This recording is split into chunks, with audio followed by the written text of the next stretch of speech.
সেন্দুজোৰৰ পিতাডাল ছিগিলে মৰমৰ চলেৰে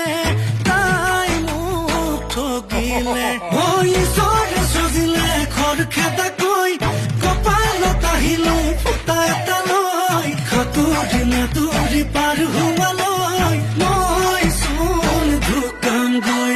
ইটো নাই সিটো নাই ভাবি গুণে লাভ নাই যেনি নিয়াতে নিযায়